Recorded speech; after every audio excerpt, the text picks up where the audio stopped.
Fala pessoal, boa tarde, tudo bom? Boa tarde. Bom, muito prazer aos que não me conhecem, eu sou o professor Diego Pereira, faço sempre essas participações aqui no projeto Academia Enem, esse excelente projeto aqui da Prefeitura de Fortaleza, fico muito honrado sempre com os convites que recebo, e hoje vim conversar em uma primeira oportunidade, porque a gente tem outro diálogo ainda, mas vim conversar nessa primeira oportunidade com vocês sobre a organização das ideias de vocês para produzir um bom texto dissertativo na lógica do Exame Nacional do Ensino Médio. Então hoje um dia diferente, vocês estão recebendo o livro didático aí de minha autoria, é um livro que está sendo cedido a vocês para que vocês tenham um contato com ele, de aprofundamento teórico, de observação de redações modelares, de dúvidas frequentes de redação, um material específico de redação para o Enem, certo? Então acho que se você realmente se dedicar, ler o suficiente, tá? Para que a gente possa chegar até a data de devolução do livro, tendo capturado dele, tendo entendido dele o melhor, tá certo? A gente tem condição de fazer uma excelente redação, de produzir um excelente texto. Então já eu trato do livro com vocês receberam, levanta o braço aí, levanta o livro aí, quem está com o livro na mão, só para eu ver aqui. Ah, então tá certo, quase todo mundo aqui já está com o livro na mão, tem o pessoal que ainda está lá fora recebendo, mas pouca gente, a maioria já chegou. E a gente vai começando aqui a nossa atividade. Então, conto com a concentração de vocês, conto com a atenção de vocês, para que a gente, neste intervalo de tempo programado para hoje, a gente desenvolva uma lógica, desenvolva um raciocínio, organize o que tem que dizer, proceda da melhor forma. Então vamos lá, acompanha aqui comigo. Eu tenho uma estrutura dissertativa para discutir com vocês em termos de Enem. Eu tenho que saber o que é que eu vou produzir. Eu não vou escrever para eu ler. Eu não vou guardar o meu texto para mim. Alguém vai avaliar o que eu produzi. Então, um dos aspectos primordiais, quando você vai desenvolver uma redação, é pensar na expectativa de leitura do avaliador. É crucial. Vocês têm um primeiro capítulo aí do livro de redação que receberam, que trata dessa lógica. Quem é o corretor? Quem é o avaliador? O que é que ele espera ler de mim? Os corretores de redação do Exame Nacional do Ensino Médio, eles são profissionais das letras e vão emprestar um pouco da sua capacidade leitora dentro da lógica, dentro do molde das competências do Enem, tá? Para poderem julgar os textos produzidos por vocês. Então, eu preciso saber o que é que eles esperam ler.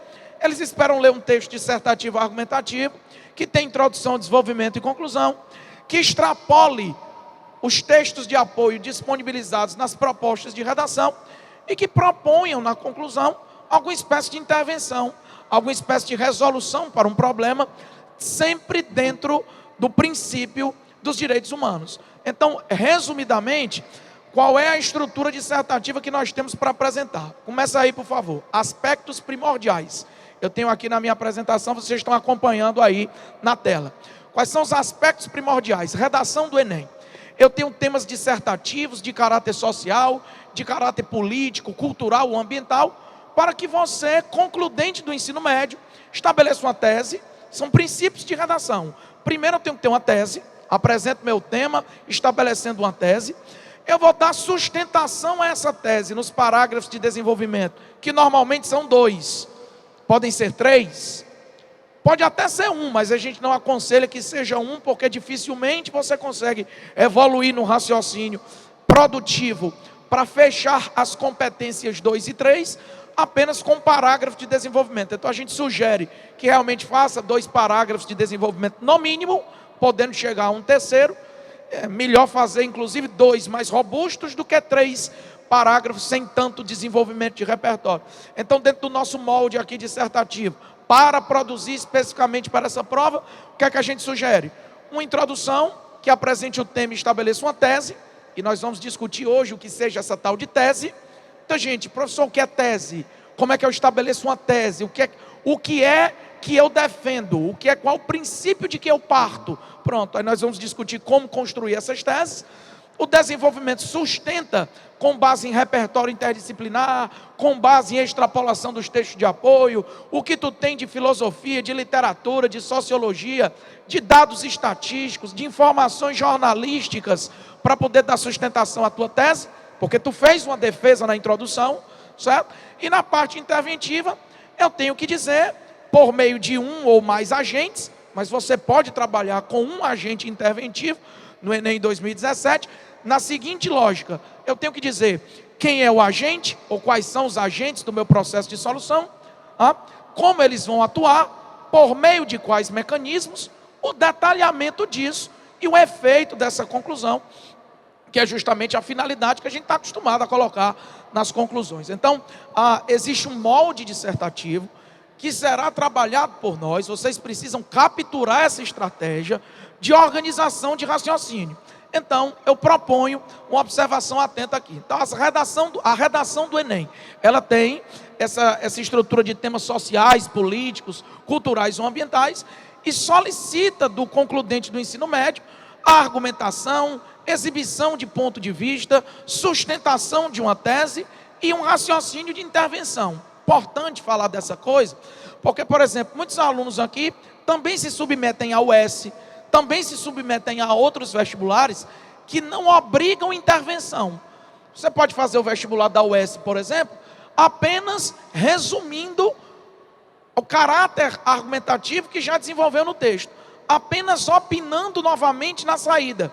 O Enem, por exemplo, não admite essa lógica. Ele exige que o aluno apresente um raciocínio interventivo, mesmo que esse raciocínio vá sendo desenvolvido ao longo do texto.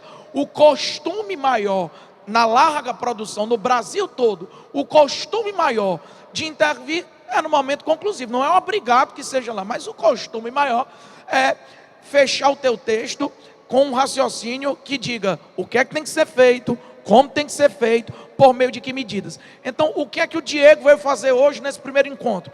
Ele veio tentar aprimorar esse esqueleto, dar palavras a vocês. Muito importante isso. Muita gente escuta essas teorias, muitos de vocês estudam, já escutaram, já tiveram outras aulas de redações, já leram materiais de redações, e aí a parte teórica, muitos até dominam. Esse professor, eu sei que na introdução eu tenho que fazer uma tese, eu sei que no desenvolvimento eu tenho que argumentar, eu sei que na conclusão eu tenho que intervir, mas às vezes me falta vocabulário. As ideias eu tenho, mas eu não consigo passar para o papel. Ou então, quando eu passo, geralmente, várias vezes, eu não transfiro o que eu queria passar. Então, o meu momento aqui com vocês é para lhes oferecer palavras certas para situações certas, fragmentos textuais certos para situações certas. Como começar parágrafo, que palavras usar para estabelecer uma tese, qual é meu esqueleto de conclusão, quais são os termos que normalmente se utilizam nos parágrafos conclusivos. Eu vim trazer aqui hoje algo menos teórico e mais objetivo. Palavras, expressões que vocês podem manipular, adequando-as a determinados temas, a determinados raciocínios propostos. Então vamos acompanhando aqui, por favor. Lógica do texto, raciocínio cooperativo. Concentre em mim. Concludente do ensino médio não é formado em direito, não é filósofo, não é sociólogo, não é cientista, não é jornalista. Concludente do ensino médio estuda química, física, matemática, português, e os corretores sabem disso. Então ninguém está esperando de vocês, vamos lá de novo para a expectativa de leitura. Ninguém está esperando de vocês um raciocínio absolutamente aprofundado sobre o tema que for proposto. Mas estão esperando de vocês o seguinte: nós, cidadãos, membros de um convívio coletivo, nós precisamos entender que nós sozinhos não somos suficientes para resolver problemas. A gente precisa de uma cooperação com a própria sociedade e a gente precisa do suporte do poder público, da administração pública. Ou nas redações de vocês, você não costuma citar o governo, o poder público, o Estado, a administração pública. Nós vamos continuar citando, mas é sempre numa lógica de cooperação. A primeira palavra em que eu queria insistir aqui com vocês hoje é cooperar. Cooperação, pactuação.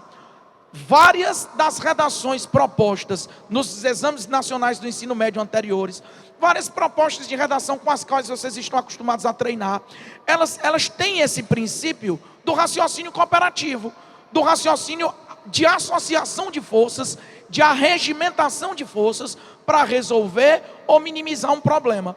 Então, toda vida que eu for sentar para produzir uma redação no molde do Enem, o que é que eu vou me lembrar? Do que é que eu vou me lembrar? Vamos lá.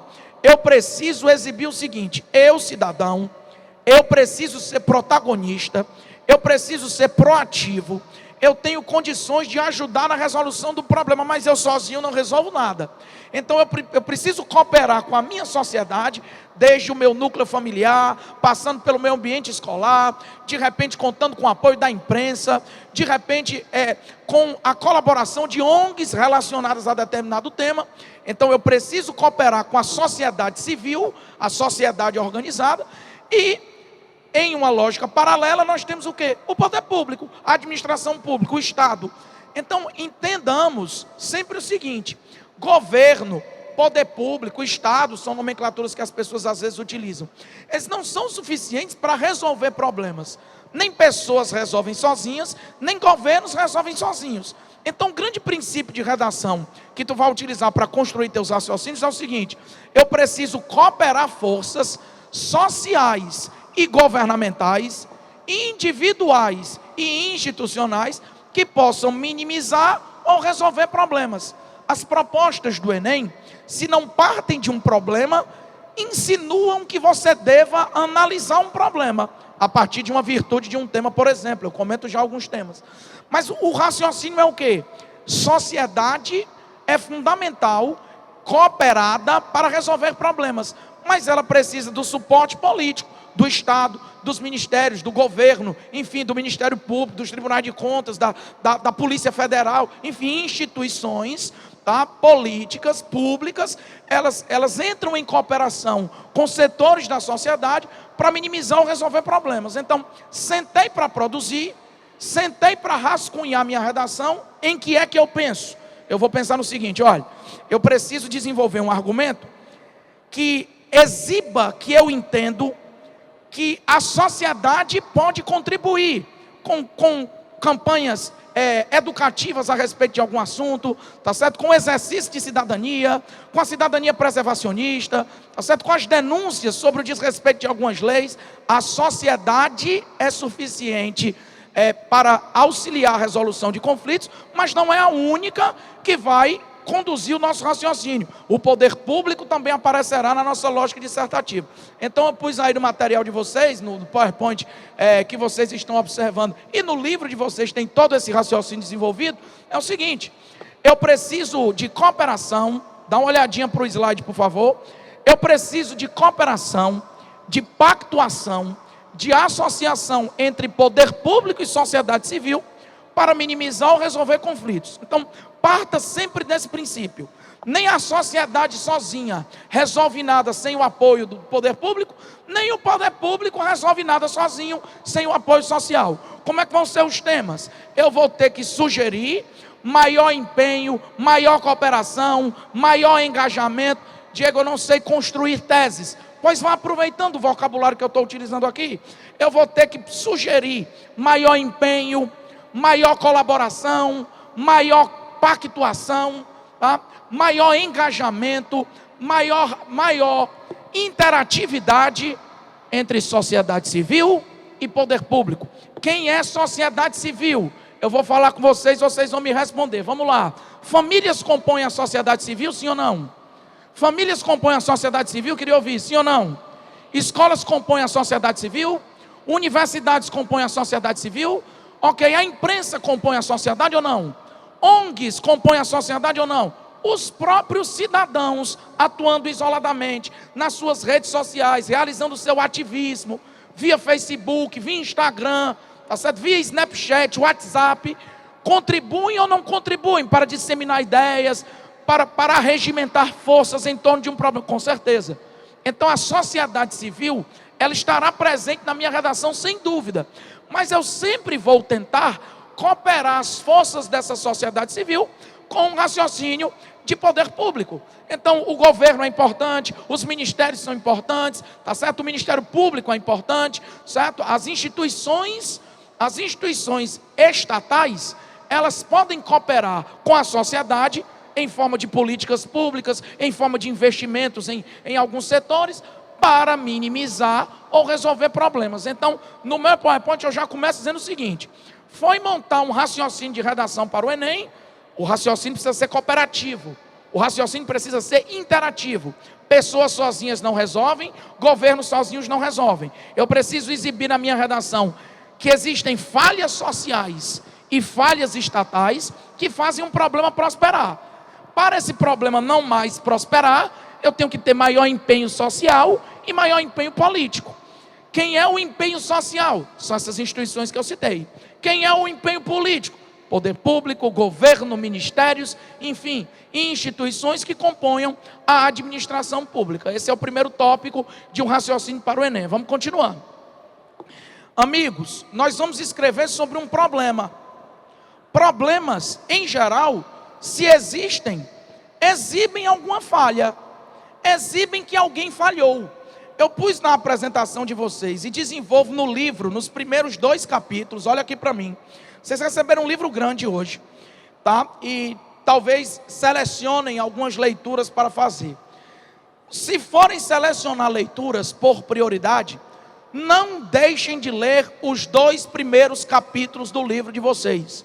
O primeiro capítulo fala da redação nas provas em geral, explicando quem é o corretor. E o segundo capítulo fala da teoria dissertativa para o Enem. Tudo sobre introdução, tudo sobre desenvolvimento, tudo sobre conclusão. Então a leitura de umas 60 páginas, 70 páginas, se não me engano, juntando esses 2 capítulos, que você é obrigado a fazer. Você precisa fazer a leitura dessas páginas, desses 2 capítulos, para ter noção de um aprofundamento. Então, o que é que a gente sugere nessas leituras de vocês? Ora, se a proposta é um problema, esse problema não existe do nada. Se esse problema existe, vamos cooperar culpas. Cooperar o quê, Diego? Culpas, responsabilidades. Se eu tenho um problema, alguém falhou. Ou mais de um indivíduo, ou mais de um pilar social falhou.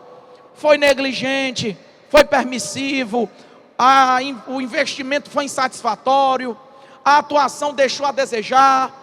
Então eu coloco aí na apresentação de vocês o seguinte: se há um problema, alguém foi negligente, alguém atuou de modo ineficaz, alguém foi insatisfatório, alguém foi insuficiente, alguém não teve o empenho razoável para minimizar alguma situação. Então, um raciocínio começa a ser construído assim. Colocaram como tema o desrespeito ao idoso no Brasil contemporâneo. Uma proposta em que muita gente aposta, porque nós tivemos neste ano toda essa discussão sobre a reforma de previdência, nós tivemos toda essa discussão sobre a mudança de pirâmide etária aqui no Brasil, nós temos hoje o envelhecimento populacional como uma realidade. Então, vários grupos sociais já foram um tema do Enem, o idoso ainda não foi. Então, de repente, vamos lá, se me pedem uma redação para eu discutir o desrespeito ao idoso no Brasil contemporâneo, ou então a terceira idade no Brasil contemporâneo, é sempre uma virtude, é sempre razoável o tratamento destinado à terceira idade no Brasil? Não. Então eu já identifiquei um problema, ok, existe um déficit em relação à terceira idade no Brasil. Nem sempre as garantias desse grupo são respeitadas. Então vamos pensar, para produzir um raciocínio de redação, vamos pensar. Se há um problema, alguém está falhando. E quem é esse alguém que está falhando? Eu vou cooperar a culpa entre sociedade e administração pública. Vamos lá. Todas as famílias tratam os idosos como eles merecem? Não. Nos ambientes escolares de todo o Brasil, existe a disseminação de uma cultura de respeito ao idoso? Talvez isso deixe a desejar. As universidades tratam essencialmente desse assunto com seus estudantes? Não sei. Setores da imprensa exploram esse tema como poderiam? Talvez sim, talvez não. Então, na hora de desenvolver meu raciocínio, se não é o desrespeito contra o idoso, é o desrespeito aos animais, é a degradação ambiental, é o consumo de drogas, é o alcoolismo, independentemente do tema. A minha mensagem para vocês é que, independentemente do tema, existe uma metodologia de produção. Se o tema é um problema, ele não existe do nada. Se o tema é um problema, alguém falha. Aí está, Diego, entendi, alguém falha, mas quem falha? Aí vem o segredinho. Para produzir uma redação, quem é que falha? Setores sociais, setores administrativos. A gente compartilha responsabilidades. A gente culpabiliza alguns segmentos, alguns estratos sociais, e a gente culpabiliza alguns setores governamentais. E assim a gente constrói um raciocínio. Explica com onde é que a sociedade falha, num parágrafo, explica onde é que o poder público falha no outro parágrafo, e na conclusão nós vamos sugerir o que é que a gente entende que pode acontecer, para que essa sociedade não mais possa falhar, e para que o poder público não mais possa falhar, ou falhe menos. Porque às vezes eu não consigo resolver um problema, mas consigo minimizar, diminuir, arrefecer, reduzir. Raciocina aqui comigo. Se há um problema, está aí na tua tela. Todo mundo olhe para a tela, por favor. Todo mundo tem acesso a essa imagem aí. Quer anotar, anota. Quer bater foto, bate. Mas onde é que eu leio isso? No livro de vocês tem esse mesmo raciocínio. Então acompanha. Se há um problema, alguém foi negligente. Alguém atuou de modo ineficaz ou insatisfatório.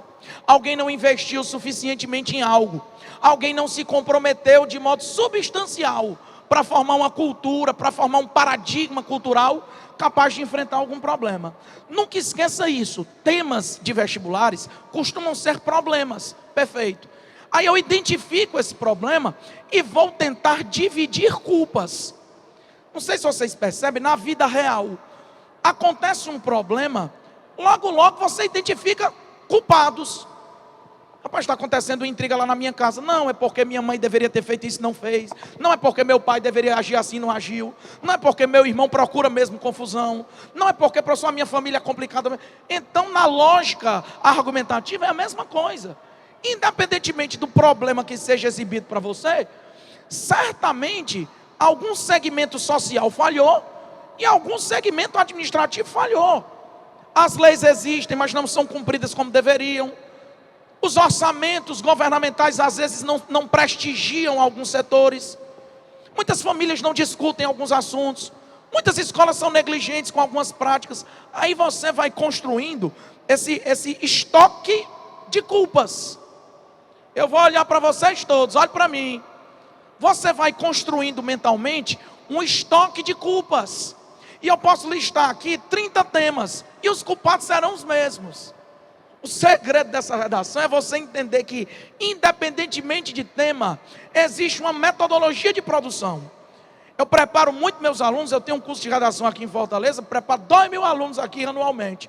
E eu preparo muitos meus alunos, e hoje eu estou compartilhando essa preparação com vocês, com muita honra, com muito orgulho. É o seguinte: tire dos seus ombros a responsabilidade de ter que saber o tema da prova, a responsabilidade de estar na véspera da prova cogitando o que é que vai cair. Não interessa o que é que vai cair. A minha preocupação com o tema que vai cair é zero. Porque independentemente do tema que cair, eu vou saber que o meu público aqui do Academia Enem entendeu o seguinte: qual foi o tema que caiu? Foi o desrespeito ao idoso? Foram os maus tratos aos animais? Foi o alcoolismo? Foi o consumo de drogas? Foi a discussão sobre os novos arranjos familiares? Foi a homofobia que caiu no Enem? Qual foi o problema que caiu? Caiu um problema? Aí eu paro e raciocínio. Se existe um problema, está aqui no teu PowerPoint, ó. Se há um problema, alguém falhou. As falhas são sempre da sociedade? São sempre do poder público? Ou eu compartilho essas responsabilidades? Rapaz, eu compartilho. Então, por exemplo, se o problema é o alcoolismo, vamos lá. Famílias discutem suficientemente esse problema? Famílias dão um exemplo razoável sobre esse assunto em todas as ocasiões? Aí vamos para as escolas. Existem debates suficientes sobre esse assunto no ambiente escolar? Aí vamos para a imprensa. As informações acerca desse assunto são fartas? Ou poderiam ser maiores? Então eu estou aqui no eixo sociedade, procurando culpados. Aí quando eu vou para o poder público, lá vou eu. Tem alguma lei que proíba esse processo? E se essa lei existe, a informação sobre ela é repassada adequadamente à sociedade? Todos nós somos efetivamente informados sobre os nossos direitos, sobre as nossas garantias? Entenda, quando você começa a pensar nisso, a responsabilidade sobre dominar o tema, ela vai ficando em segundo plano. Em primeiro plano fica a responsabilidade de dominar esse método. Se há um problema, existem culpados. E esses culpados costumam ser os mesmos: núcleos familiares negligentes com alguma discussão, ambientes escolares que não cumpriram efetivamente o seu papel, setores da imprensa que poderiam ter colaborado mais e não colaboraram. Nós temos poucas ONGs em relação a determinados temas, organizações não governamentais. Aí vamos para o poder público. Faltam investimentos em vários setores. As informações sobre as leis, sobre as garantias dos cidadãos, nem sempre chegam a eles. Olhe para mim. O Brasil é reconhecido internacionalmente como um país de legislação o mais completa possível. Nós somos elogiados no contexto internacional por um sistema jurídico completo, num ambiente republicano, democrático, um Estado democrático de direito, que tem uma Constituição bacana, que tem várias leis infraconstitucionais, aquelas que dão suporte à teoria constitucional, que são extremamente detalhadas. Mas qual é um dos maiores problemas brasileiros? Informação. Falta informação. O idoso tem o estatuto do idoso, mas não conhece seus direitos. A juventude tem o estatuto da juventude, mas não faz valer os seus direitos várias vezes, quase sempre. Tá? Eu tenho o estatuto da igualdade racial para coibir racismo, discriminação étnica.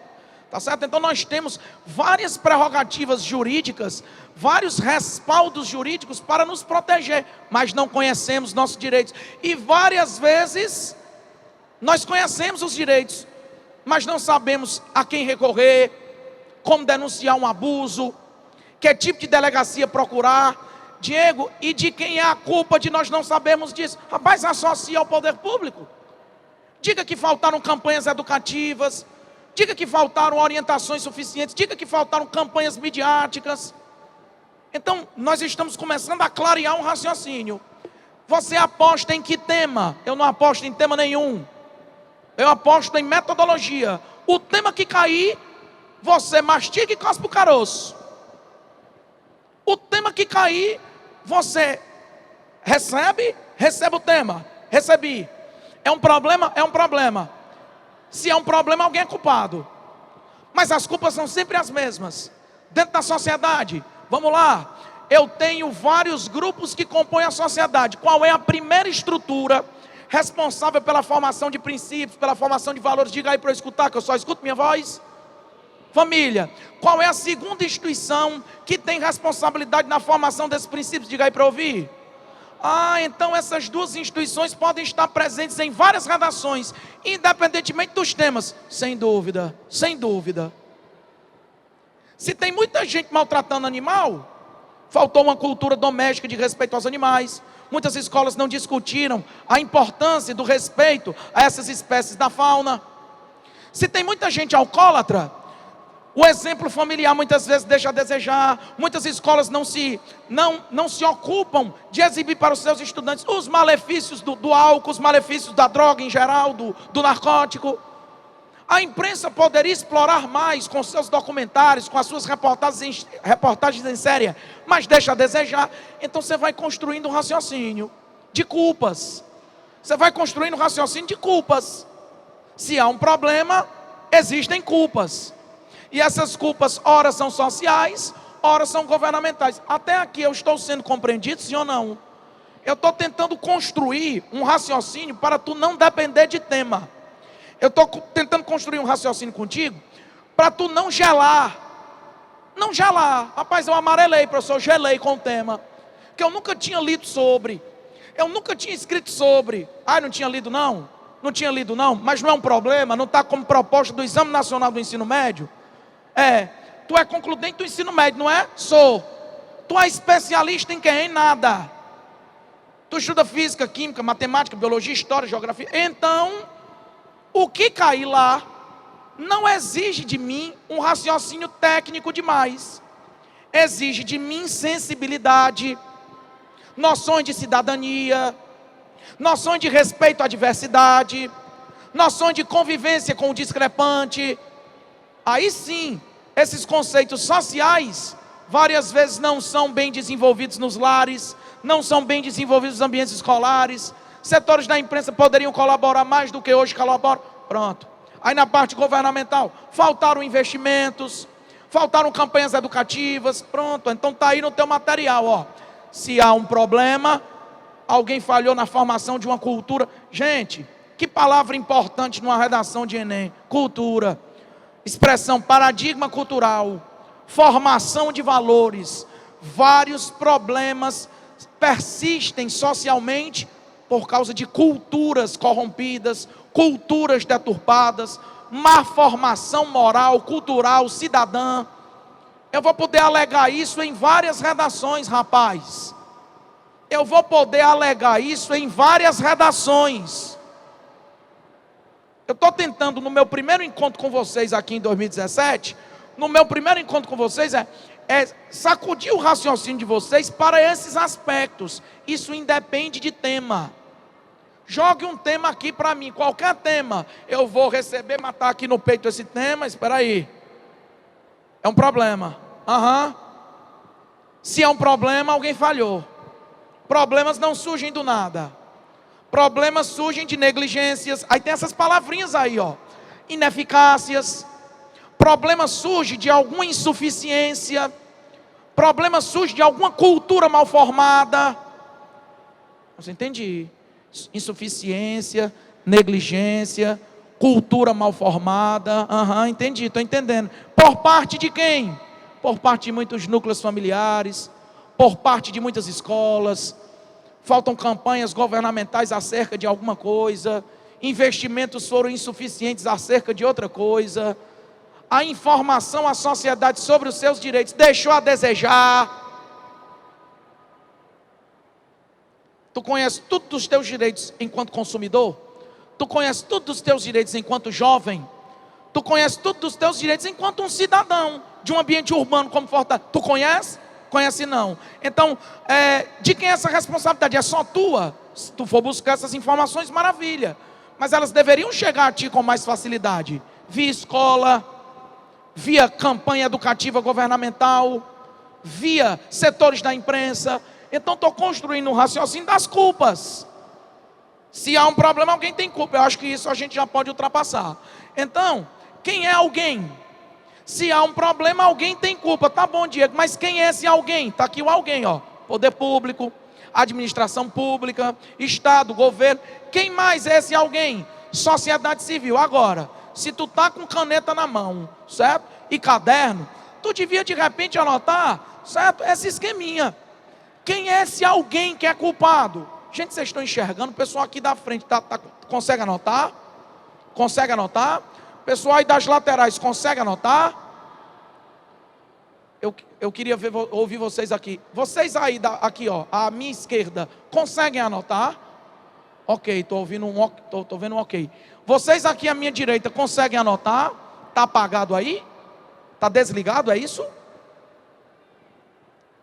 Então, o meu esquema diz assim, ó. Quem é o alguém? Alguém na parte administrativa é o quê? Poder público, administração pública, Estado, governo. E alguém na parte social é quem? Sociedade civil. Núcleos familiares, instituições de ensino, que são escolas ou universidades, setores da imprensa, ONGs, os cidadãos em geral. Essa é a sociedade civil. Divida as culpas e estabeleça teses. Pronto. Então, revisão da estrutura dissertativa. Depois dessa base, nós tivemos uma base. O que é que eu construí com você até agora? Uma base. Você nunca está órfão, independentemente de tema. Porque você tem uma linha a seguir. Está todo mundo me escutando? Queria o braço levantado para quem está me escutando. Pronto, coisa boa. Pronto. Eu acabei de desenvolver com vocês uma base. Você nunca vai estar órfão para um tema. Apareceu qualquer tema, o mais estranho que ele possa ser, você nunca produziu, nunca fez uma redação semelhante, para, raciocina e entende. Se esse tema caiu no Enem, se ele foi uma prova nacional, se colocaram 6, 8 milhões de jovens para produzir sobre esse assunto, deve haver alguma cooperação social para resolvê-lo. É claro. Deve haver alguma cooperação social para resolvê-lo. Não colocaria um tema no Enem sobre o qual eu não posso atuar. Como é que eu tenho 16, 17 anos, fui fazer uma prova, colocaram lá um tema lá, com o qual não tenho nenhuma relação? Não pode, não pode. Se está lá, eu enquanto ser social tenho como agir. Se está lá, a administração pública do meu país tem como agir. Aí você monta o raciocínio que eu acabei de ensinar. Pois é, mas se alguém tem como agir e nós temos um problema, esse povo que tem como agir não está agindo como deveria. Aí você, entendi, estou montando um raciocínio. O que cair lá, eu não sei o que é que vai cair, mas vamos tentar deduzir. Essa parte que vocês gostam, eu nem gosto muito dela não, porque eu acho que o raciocínio fica viciado. Mas o pessoal gosta, vamos lá. O Enem, ao longo dos anos, vem trabalhando estratos sociais na prova de redação. Grupos. Entendi não, seja mais preciso. Serei. Vamos pegar o Enem do ano passado. Vamos lá. Caminhos para combater a intolerância religiosa no Brasil. Minorias religiosas foram o tema da prova. Segunda aplicação do Enem do ano passado. Caminhos para combater o racismo no Brasil. Então as minorias étnicas já foram prova. O raciocínio de respeito ao afrodescendente, ao indígena, já foi tema do Enem na segunda aplicação do ano passado. A primeira prova foi intolerância religiosa e a outra foi racismo. Então eu já tive redação sobre minorias religiosas, eu já tive redação sobre minorias étnicas. Eu não vou nem falar de minorias, vou falar de grupos ou minoritários ou historicamente prejudicados. Porque os afrodescendentes, por exemplo, não são um grupo minoritário, mas são um grupo historicamente prejudicado. Então esses dois grupos já foram prova. Aí vamos para outros grupos que já foram prova. A criança já foi prova. Publicidade infantil em questão no Brasil. A mulher já foi prova. Persistência da violência contra a mulher na sociedade brasileira. Quer mais, Diego? Então, a mulher já foi prova. A criança já foi prova. A minoria religiosa já foi prova. Os grupos étnicos desprestigiados já foram prova. Pois vamos para outros grupos que ainda não foram. A juventude nunca foi prova. A terceira idade nunca foi prova. Gente, os imigrantes já foram prova. Movimento imigratório para o Brasil no século 21. Então o Enem já discutiu o imigrante. O Enem já discutiu o internauta. O internauta? Viver em rede no século 21. Os limites entre o público e o privado. Então eu estou montando aqui com a minha turma no ginásio Paulo Sarazate o seguinte raciocínio. Eles vão pegando a cada ano estratos sociais, segmentos sociais, e vão colocando para o pessoal discutir. Vamos discutir o usuário de internet, já discutimos. Vamos discutir o imigrante, já discutimos. Vamos discutir a mulher violentada, já discutimos. Vamos discutir a criança explorada, já discutimos. Aí esses temas, olhe para mim, pessoal, esses temas vocês vão descartando. O que caiu não cai de novo. Aí vamos olhar para o que ainda não caiu. O Brasil tem 52 milhões de jovens. Quem é a juventude? A juventude, vocês sabem o que é jovem? Quem é jovem no Brasil? De acordo com o Estatuto da Criança e do Adolescente e com o Estatuto da Juventude, jovem é quem tem entre 15 e 29 anos. É justamente o segmento que mais se submete ao Enem. Esse pessoal ainda não foi prova. Os dilemas da juventude, o desemprego juvenil, as drogas na adolescência, o alcoolismo juvenil, essas demandas do jovem ainda não caíram no Enem. Entendi, vou apostar nisso. Pois é, aí a terceira idade não foi prova. Os idosos, a terceira idade, a mudança etária no Brasil, a previdência, se reforma, se não reforma, não foi prova. Arranjos familiares que fogem ao padrão tradicional de homem e mulher são chamados novos arranjos familiares. Isso é um tema que traz certa polêmica, mas a novela discute, o filme discute, a televisão discute em reportagem séria, a internet está aí para mostrar. Isso ainda não foi prova. Arranjos familiares que fogem ao padrão nuclear tradicional. Então vamos discutir o arranjo familiar, homem, mulher, mulher sozinha, homem sozinho, pai e filhos, mãe e filhos, só filhos. Vamos discutir arranjos familiares e o preconceito que existe em várias situações. É um tema bacaníssimo para colocar a sociedade para produzir, para escrever respeito à diversidade, tolerância, aceitação do desigual. Isso envolve cultura, paradigma cultural, campanha governamental. Entendi, estou entendendo. Aí vamos lá. Todos esses problemas que eu citei diz respeito a arranjos familiares que fogem a um padrão nuclear, diz respeito ao idoso, certo? Os dilemas da juventude. Se são problemas, eu queria que todo mundo olhasse para mim. Se são problemas, alguém está falhando. Divida as culpas. Quais são as duas grandes culpas que eu divido? Poder público, sociedade civil. Dentro da sociedade civil, me dê a primeira instituição. A base, me dê a base. Da família a gente sai para onde? Está sob influência de quem? Da imprensa. Certo? Poderia formar o quê? ONGs. E nós sozinhos também podemos cooperar para resolver ou minimizar problemas. Via Facebook, via Instagram. O nome disso é ativismo social. Também chamado de cyberativismo. Tu ir lá no Facebook se queixar de alguma demanda social. Tu ir lá no Facebook tentar conclamar as pessoas para alguma demanda, certo? Para além da participação em ONGs, para além da participação em trabalhos comunitários. Com certeza eu tenho alguém aqui no Paulo Sarazate que atua no seu bairro, que participa de algum projeto solidário na sua comunidade. Isso é cidadania. Tá, todo mundo participa no teu bairro? Não. Todo mundo tem essa cultura de participação? Não. Está aí uma falha que pode ser abordada na redação. Uma cultura egoísta, uma cultura discriminatória, tá certo? A não participação em projetos de causa de interesse coletivo, a falta de incentivo familiar para isso, a falta de incentivo escolar, a falta de suporte na imprensa para esse tipo de interesse. Estou entendendo, Diego, eu entendi. As coisas estão clareando para mim. Estão clareando, tem uma luz. O que cair, eu englobo nesse raciocínio, rapaz. O que cair, eu englobo nesse raciocínio. Tem alguém falhando, não pode. Um problema não existe de graça. Rapaz, tem muito jovem usando droga. Tem. Aí como eles já nasceram usando droga, o indivíduo que é usuário de droga, quando ele nasceu, bebê, está aqui, nasceu mais um drogado. Não. Foram influências, foram relações, foi negligência familiar ou não. Foi falta de oportunidade, poder público falhando, falta de oportunidade de emprego, falta de acesso à educação, ou então, falta de limite doméstico, porque às vezes a pessoa tem a responsabilidade, às vezes a pessoa tem a oportunidade, tem o acesso à educação, tem a oportunidade de ser alguém vir para um projeto desse aqui, sentar a bunda numa cadeira dessa aí, estudar, receber um material que os melhores alunos das melhores escolas particulares recebem. Vocês estão recebendo aí.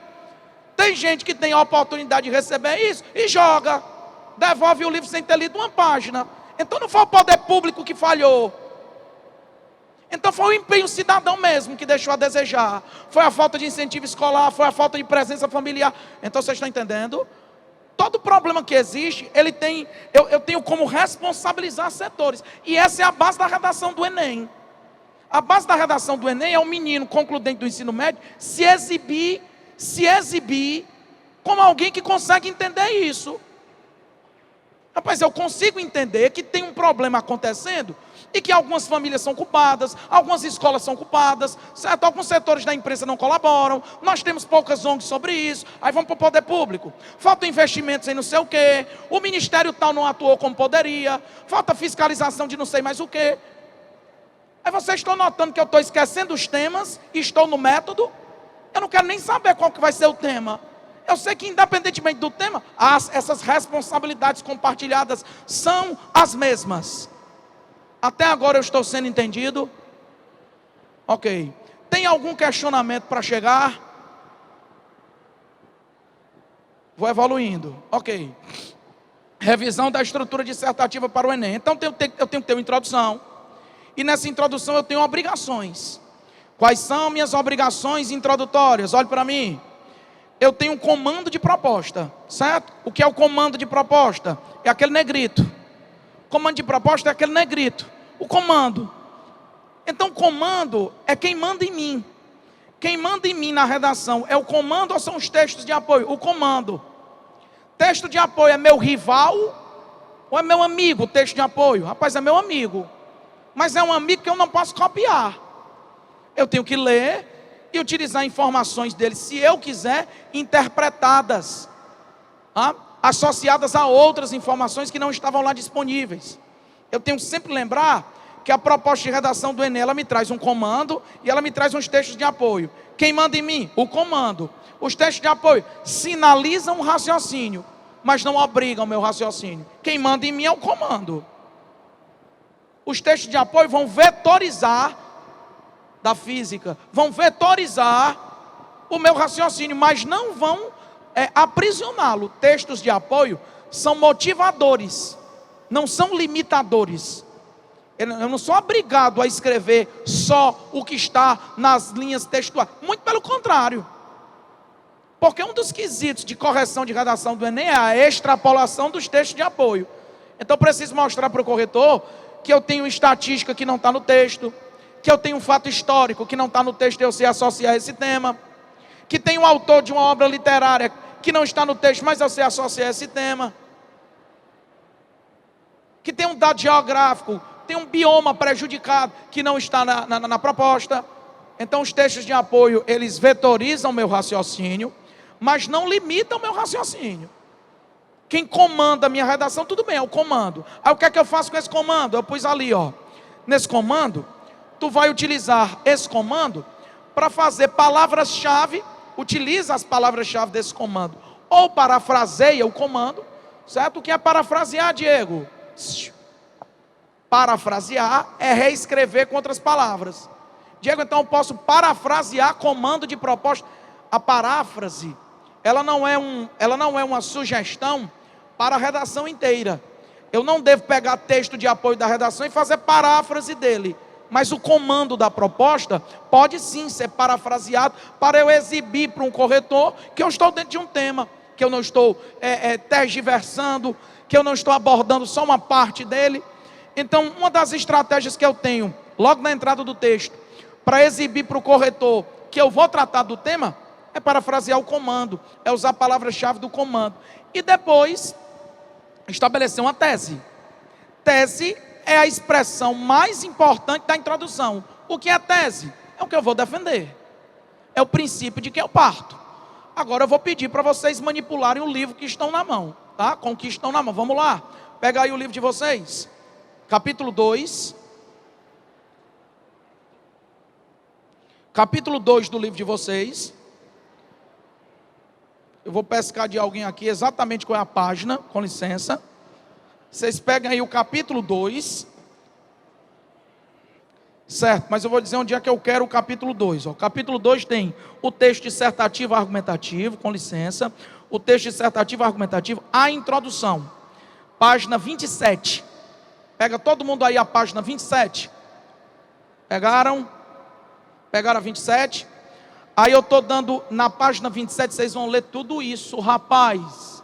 Vocês vão ler isso aí tudo. Na página 27 eu vou dizendo os tipos de introdução. Introdução por afirmação, aí eu dou uns exemplos. Introdução por perguntas, aí eu dou uns exemplos. Introdução por contraste de ideias, eu dou uns exemplos. Por alusão histórica, eu também dou uns exemplos. Aí, o que me interessa neste momento é a página 31, que diz para você, tipos de tese. Pronto. Deixa todo mundo aí o seu livro na página 31 e vamos discutir tipos de tese. Posso ir, amigos? Página 31 do livro de vocês tem tipos de tese. Vou esperar todo mundo abrir na página 31. 31 tipos de tese. Vou passar aqui uma parte e vou emendar com o de vocês. 31 tipos de tese. Só um minutinho.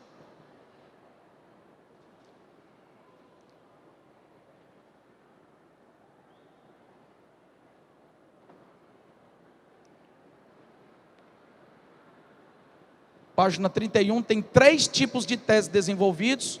Eu vou chegar lá para vocês. Estou chegando. Aqui o índice, redação, tipos de tese. Introdução. Tá, tipos de tese. Tá aí, ó. Pronto. Podemos ir? Aí nós temos letra A, letra B e letra C. São 3 tipos de tese que eu coloquei aí para a gente debater. A tese por opinião contundente. Você está lendo no livro, acompanhe. A tese de opinião contundente, página 31.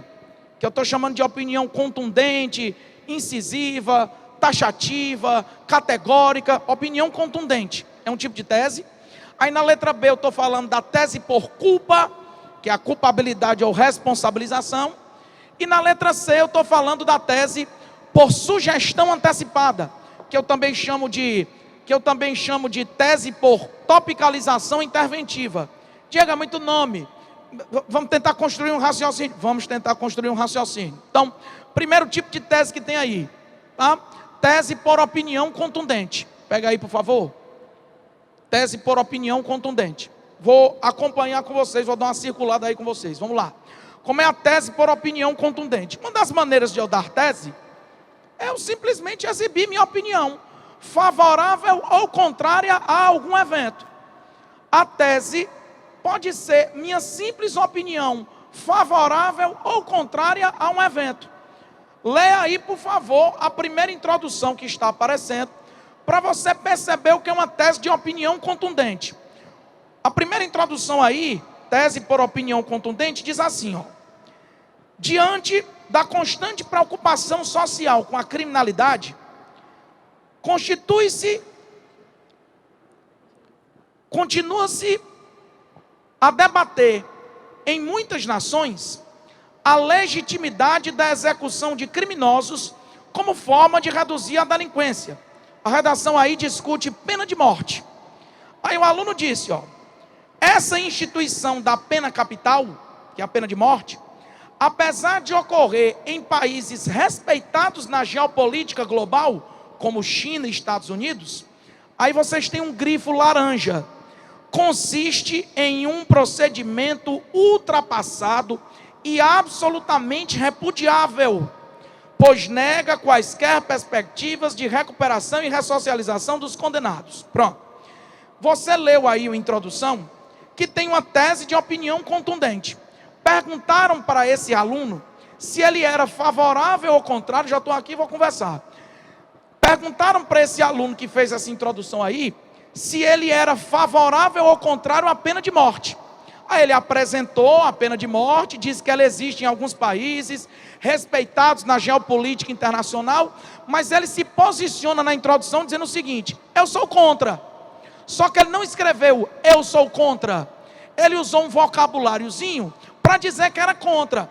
Qual foi o vocabulário que ele usou? Ele botou aí na introdução o seguinte, ó: esse procedimento consiste, essa lógica consiste em um procedimento ultrapassado e absolutamente repudiável. Quando eu sou um corretor de redação e leio isso, eu tenho alguma dúvida sobre a opinião desse aluno, ou eu lógico que entendo que ele é contra? Quando eu leio esse fragmento aí laranja, eu fico com alguma dúvida sobre a opinião desse aluno, ou ele é contra a pena de morte, pessoal? Ele é contra a pena de morte. Mas ele podia ter dito o seguinte, ó: esse procedimento é justo, é legítimo, é razoável, é coerente. Então ele teria sido a favor. Então essa é uma estratégia de tese muito comumente utilizada. Qual é uma das teses que pode ser utilizada na tua redação? A tese de opinião contundente. Como é a opinião contundente? Olhe para mim. Eu pego o tema e me limito a dizer se o tema proposto é justo, é viável, é coerente, é razoável, ou então se ele é abusivo, se é condenável. Então quando é que eu vou usar esse tipo de tese? Quando o tema tiver alguma natureza polêmica. O que é tema de natureza polêmica? Possibilita ou não possibilita o armamento para qualquer cidadão? Reduz ou não reduz a maioridade penal no Brasil? Aborta ou não aborta em quaisquer circunstâncias? Adota ou não adota a pena de morte? Vocês estão entendendo que existem na lógica das redações, temas de sim ou não. Como é tema de sim ou não? É justo ou não é justo? Reduz ou não reduz? Recebe ou não recebe o refugiado? Flexibiliza ou não flexibiliza o porte de arma de fogo para cidadão comum? Uma parte do auditório diz sim, outra parte aqui diz não, então o tema é polêmico. Quando o tema é polêmico, eu assumo uma postura. Se eu quiser ser favorável, aí eu tenho que ter as palavrinhas. Quem tiver com caneta aí para anotar, tu está na tese de opinião contundente, tu não vai riscar o livro, né? Ajuda o colega que ainda vai estudar por ele em outra oportunidade. Não risca o livro, mas risca teu caderno. Tese de opinião contundente. Eu quero dar minha opinião. Minha opinião é o seguinte: favorável. Vamos lá, vou discutir aqui redução da maioridade penal. Tem uma parte aqui, eu vou até perguntar, quem acha que tem que reduzir a maioridade penal aqui no Brasil? Tem que reduzir de 18 para 16, quem acha que tem que reduzir? Tá, quem acha que não tem que reduzir? Tá vendo, ficou dividido. Então alguns temas de redação são assim, eles dividem o público. Aí quando o tema é assim, de dividir o público, o aluno tem que dizer para o corretor, eu tenho um lado, viu? Eu não vou ficar em cima do muro, porque se você ficar em cima do muro, seu teste foi expositivo. E ele tem que ser argumentativo. Então vamos lá, se eu quero ser a favor da redução da maioridade, aí eu digo, no Brasil, diante da grande quantidade de atos violentos, de assaltos, de sequestros, de saidinhas bancárias, de estupros, enfim, tem havido uma discussão cada vez maior sobre a possibilidade de reduzir a maioridade penal. Cadê o pessoal que acha que tem que reduzir? Levanta o braço. O que tem que reduzir? Aí vocês vão dizer assim, esse procedimento consiste de uma maneira justa, legítima, razoável, coerente, inteligente de combater a criminalidade. Foi uma tese. Eu fui a favor. Cadê o pessoal que acha que não tem que reduzir? Levanta o braço. Aí vocês vão dizer assim, esse procedimento é inviável, é incoerente, é abusivo, é condenável, tá? Não é suficiente para reduzir violência. Vocês acabaram de opinar. Tese de opinião contundente significa assumulado. É justo ou não é justo? É viável ou não é viável? Tem alguém aqui, vamos lá, aborto. Diz, professor, eu acho que o aborto é um assassinato em quaisquer circunstâncias. Nem nos casos que a justiça legitima eu aceito. Nem em caso de estupro, de risco de morte, de anencefalia do feto, que a justiça brasileira aceita, eu não aceito de jeito nenhum aborto. Aí deve ter alguém aqui que diz, não, eu aceito. Eu acho que quem tem que resolver isso é a mulher, o corpo é dela. Mas a vida não é dela, mas o corpo é dela. Aí fica aquela confusão. Aí quando o tema é assim, aí lá vou eu. Se eu quero ser favorável, o procedimento X, está tudo no livro. É justo, é coerente, é razoável, é viável, consiste de uma maneira legítima de lidar com a situação. Se eu quero ser contra, é injusto, é abusivo, é condenado. Está tudo no livro, essa é a tese de opinião contundente. Próxima, tese de culpa. Talvez seja a que você mais vai fazer. Tese de culpa. Como é a tese de culpa? Vou ler aí uma com vocês. Pega a primeira que tem aí, tese de culpa. Vou esgotar hoje as teses. Tese de opinião, já expliquei. Tese de culpa, como é a tese de culpa? Na hora de estabelecer uma tese, levanta a cabeça, turma bacana. Vocês estão vendo aí que estão com ouro aí na mão. Vamos ler. Tese de culpa é o seguinte. Falei hoje, predominantemente na aula. Culpa. Se existe um problema, alguém é culpado. Mas como é que eu cito essa culpa? Aí tem as palavras, quem vai anotar? Palavras de culpa: negligência, ineficácia, insuficiência, escassez de investimentos, cultura deturpada, má formação de valores. Pronto, são as culpas. Então alguém foi insatisfatório, alguém foi insuficiente, houve escassez de investimentos, não houve debates razoáveis sobre isso, consideráveis sobre isso, para mudar alguma cultura nos lares, nas escolas, enfim. Então, Diego, eu não consegui anotar, eu não vou pedir para tu repetir. Tem onde eu ler isso? experimenta ler esses 2 primeiros capítulos do teu livro, para tu ver como essa redação tua vai mudar para melhor. Experimenta aí, lê um capítulo hoje tu fica acompanhando, só acompanhando o resultado do jogo do Leão. Nós vamos bater no Motoclube hoje, entendeu? Cadê a torcida tricolor? Tem aqui? Torcida do Leão, pronto. Hoje tem, esse ano a gente sobe, nós vamos subir no bambo. Nós vamos subir no bambo, na raça, pronto. Então, você fica acompanhando ali o resultado do jogo e fica lendo o capítulo 2. Não, professor, eu não vou acompanhar o resultado não. Melhor ainda, lê o capítulo 2 do livro que você recebeu aí. Aí tem tudo sobre tese. Opinião contundente. Já foi. Justo, legítimo, razoável, se você for a favor. Se você for contra, inviável, abusivo, incoerente. Aí tem um monte de palavras aí para vocês. Tese de culpa. Culpa é o seguinte, ó. Lê a que tem aí. Em toda comunidade norteada pelo princípio da democracia, existe o direito de qualquer pessoa manifestar livremente seu pensamento e poder assim contribuir para a harmonia e evolução de quaisquer ambientes. Todavia, em muitos países, essa liberdade não tem sido exercida coerentemente por certos indivíduos. Aí o aluno vai botar a culpa em alguém, pelo fato de a liberdade de expressão estar motivando discursos de ódio, disseminação de preconceito. Aí o aluno diz, o que atesta a falta de esclarecimento para lidar com essa garantia democrática, evidenciando o empenho insuficiente de instituições formadoras de opinião e de gestões públicas para evitar a intolerância. Olha para mim, tem uma tese de verde marcada no teu livro. O aluno diz que a intolerância em relação à religião alheia, em relação à sexualidade alheia, em relação à etnia alheia, em relação à classe social alheia, o aluno está dizendo que isso tem a ver com a ineficácia das instituições formadoras de opinião. Ele está dizendo que isso tem a ver, tá certo, com o empenho insuficiente delas e das gestões públicas em relação a esse tipo de problema. Olha para mim. Quem são instituições formadoras de opinião? Família forma opinião? Queria ouvir, família forma opinião? Escola forma opinião? Imprensa forma opinião? ONGs podem ajudar a formar opinião? Então, quando eu digo instituições formadoras de opinião estão sendo negligentes, eu construí um pedaço de uma tese. Aí eu disse, administrações públicas também têm sido insatisfatórias. Por quê? Faltou campanha educativa, faltou incentivo à denúncia. As leis existem, mas muitos cidadãos sequer conhecem seus direitos. Culpa de quem? Diego, eu devo buscar informação, a escola deve me ajudar, mas de repente o poder público tem que fazer chegarem a mim essas informações.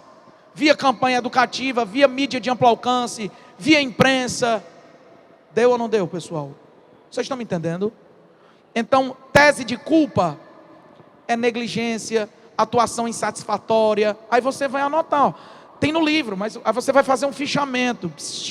Turma bacana, pega um caderninho. Você não vai ficar com esse livro sempre, então você vai pegar um caderninho, certo? E vai fazer, vou pegar aqui o capítulo de tese, tese de opinião. Aí eu vou anotando aqui uns pedacinhos que estão grifados. Tese de culpa, de opinião, está grifada de laranja. Tese de culpa, está grifada de verde. Aí eu vou anotando as palavras.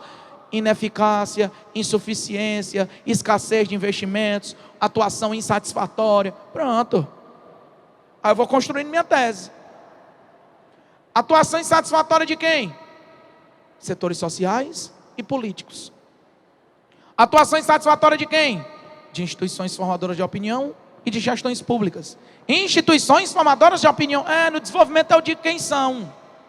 No desenvolvimento eu digo quem são, que eu não vou dizer tudo na introdução, senão não é mais introdução.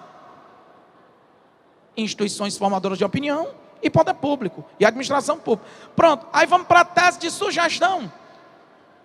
Tese de sugestão antecipada, pega aí. Sugestão antecipada não é conclusão antecipada. Sugestão antecipada não significa diga a conclusão todinha na introdução, não é isso. Mas sugestão antecipada sou eu dizendo o seguinte: senhor corretor, existe um problema e esse problema exige um maior empenho, uma maior cooperação, uma maior pactuação. Quem está com o caderno na mão, anota. Sugestão antecipada é pedir maior empenho, maior cooperação, é pedir atuação mais ostensiva, mais engajada, é pedir uma atuação mais comprometida, que envolva poder público e sociedade civil, que envolva setores sociais e políticos, que envolva instituições formadoras de opinião e setores da imprensa. Meu abraço, grande mestre, professor Arthur Bruno. É um prazer reencontrá-lo aqui. Fui seu aluno e estou encontrando agora na mesma oportunidade. Muito obrigado pelos conhecimentos proporcionados. Ok? Então vamos lá. Na hora de construir minha tese, eu posso pensar numa opinião contundente, numa culpabilidade ou numa responsabilização, ou numa sugestão antecipada. Sugestão antecipada é você colocar na introdução o seguinte: o problema X, que eu não sei qual é, exige um maior empenho, uma maior cooperação, uma maior pactuação de forças entre sociedade civil e poder público, entre instituições formadoras de opinião e administração pública. É o que tem aí nessas introduções. Lê aí, por favor. Lá de roxo, lá no finalzinho tem a introdução todinha. Aí lá de roxo tem assim, ó: o que requer uma ação mais empenhada de instituições de ensino, famílias e poder público. Isso é uma tese. Tem um problema acontecendo, e esse problema acontecendo requer, exige, demanda. São palavras que tu pode usar. Requer, exige, demanda, comprova a importância. O problema tal comprova a importância, comprova a necessidade, evidencia o desafio. Aí você vai capturando. Ah, entendi. Quando eu for botar a tese, eu digo que o problema tal demonstra a importância de uma atuação mais empenhada, mais cooperativa entre sociedade civil e poder público, entre setores sociais e políticos, entre instituições formadoras de opinião e setores governamentais. Ah, entendi. Isso é uma tese de sugestão antecipada. Eu sugiro, olha aí a outra que tem embaixo. Eu sugiro, Diego, o seguinte: essa situação constitui um desafio. Essa palavra desafio, para e olhe para mim, é a cara das teses.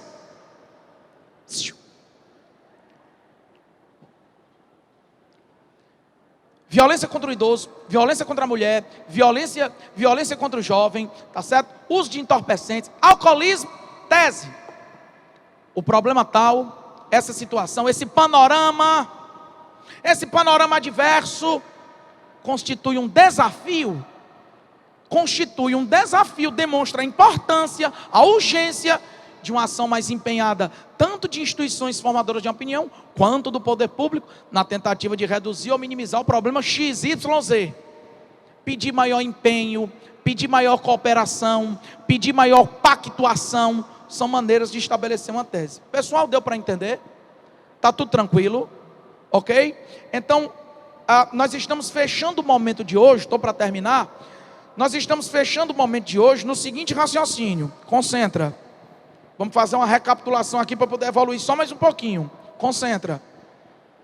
Tudo que foi discutido aqui está previsto nessas páginas que vocês receberam. Tudo que foi discutido aqui está previsto nessas páginas que vocês receberam. Tá, o que é que tem? A redação do Enem, ela exige de ti um raciocínio de cooperação. Eu preciso discutir forças associadas que emanem tanto da sociedade quanto de esferas administrativas para reduzir ou minimizar conflitos. Todo mundo entendeu? Próximo passo que nós discutimos aqui. A redação é inspirada em problemas. E se existe um problema, alguém é o quê? Se existe um problema, alguém é o quê? Pronto. Aí eu divido as culpas. Quais são os dois grandes blocos de culpas? Poder público e sociedade civil. Dentro da sociedade civil, cadê as culpas? Núcleos familiares, ambientes escolares, setores da imprensa. Ok. Dentro do poder público, onde é que estão as culpas? Governo é poder público, ministérios são poder público, o Ministério Público é poder público, enfim, a polícia é poder público. Ok. Pessoal, deu para entender? Então, normalmente, dentro do poder público, eu digo o quê? Faltaram investimentos governamentais em alguma coisa, faltaram campanhas educativas sobre alguma coisa divulgadas nas mídias de amplo alcance, divulgadas nas redes sociais, certo? Faltou esclarecimento à população sobre os próprios direitos que essa população possui. Vocês me compreendem? Os senhores me compreendem? Ok. Aí nós vamos para um próximo passo. Vamos esqueletizar nossa introdução. A gente ia pegar o comando da proposta, situá-lo no espaço e no tempo, no Brasil, do período tal, na sociedade brasileira, no recorte tal. Aí a gente ia dizer o comando de forma mais detalhada e estabelecer uma tese. Quais são as 3 maneiras oficiais dentro da nossa metodologia para exibir uma tese? Opinar, culpar ou sugerir. Como é opinar? Justo ou injusto, legítimo ou ilegítimo, favorável ou equivocado, tá certo? Coerente ou incoerente. Passou. Serve para tema polêmico. Tema de sim ou não. Quando o tema é de sim ou não, reduz ou não reduz maioridade? Adota ou não adota pena de morte? Aborta ou não aborta? Pronto, quando é tema de sim ou não, você se posiciona. Agora, lembrando sempre de respeitar os direitos humanos, de respeitar o eixo que inspira a prova do Enem. Pronto, aí depois de estudar a opinião, nós vamos para a culpa. Negligência, ineficácia, insuficiência de alguns setores. Aí nós vamos para a sugestão. Maior empenho, maior pactuação, maior colaboração para minimizar ou resolver um conflito. Nós estamos encerrando neste momento, nas teses. O que é que eu sugiro a você? Estude não só até as teses, estude a parte de desenvolvimento e conclusão, para que no meu próximo encontro com vocês, que ainda é este mês, a gente possa retomar, tá? A gente possa retomar dos desenvolvimentos e das conclusões. Deu para entender direitinho? Tem uma leitura muito profunda que vocês ainda têm para fazer.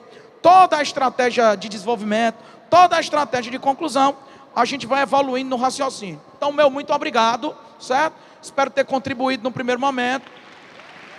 E acho que a gente tem ainda muito o que conversar. Confiem no material didático que receberam. Vocês estão de posse de um livro utilizado, repito, nas melhores escolas particulares de Fortaleza. A Prefeitura de Fortaleza está trazendo essa oportunidade a vocês.